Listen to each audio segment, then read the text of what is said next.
All right, Mark here from Santino Cigars and Cocktails, Santino Sunday Cigar Review. We're going to talk right now real quick about plume versus mold on cigars. This is a topic that comes up very often in humidors when people walk in and they see crystalline structures or some kind of color on top of a cigar. You've seen this on cigars, correct? Yes. Right. Okay. And I've talked to Mark multiple times. He's even asked the question, hey, what is this? I've heard it's mold, I've heard it's something, I've heard it's this. Mold comes in different shades and colors, okay? Anytime you have a cigar, the average cigar is never a white or black offset color. You have a Connecticut, which is more of a tan color. You have an Oscuro Maduro, the darkest you can get, which is a very dark black color.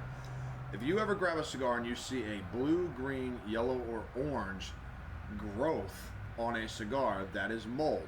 Now with mold doesn't start at one point and then sprout its way across the cigar.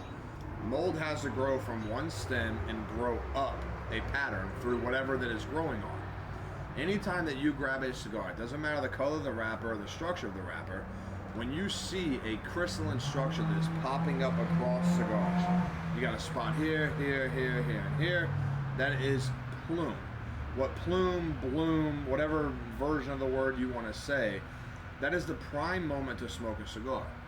When you see those things come to the surface of a cigar, that is all the minerals inside that growing tobacco pulling to the surface, and that cigar is in prime smoking point. It's pinnacle of the life of the tobacco. That's the best time to smoke that cigar. Not all cigars will plume or bloom, or again, whichever rendition of the word you use.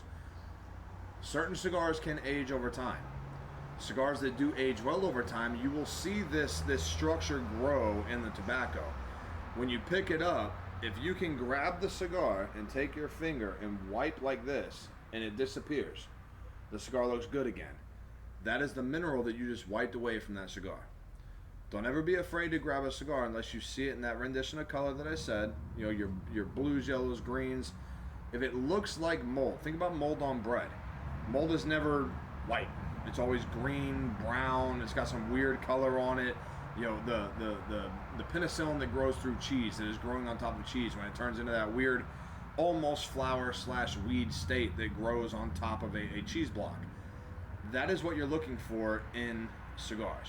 If mold is on a cigar, it means moisture has gotten in contact with the wrapper or the interior tobacco on the cigar and is blooming mold because of the moisture conditions. Anytime you grab a cigar, don't be afraid to walk into your humidor. Now, a lot of people get mad at this, but it's okay. If you're not sure, grab the cigar, take your finger, don't lick it, don't dip it in anything, nothing like that. Just do a brush on the top of the cigar, okay? If you do that and that whiteness goes away, that is plume. That is your prime time to smoke that cigar. My prime example is I am definitely allergic to all penicillins. Any psyllin manufacturer that you can find, I'm allergic to. It kills me. I have done it before. I've come in here and people have asked me about, is that mold? I have lit the cigar and smoked it. Now, if that were mold, the penicillin contact in the mold would have killed me. And I'm still sitting here talking to you. So just remember your thoughts when it comes to mold versus plume. And that's this week's Just a Tip. Cheers.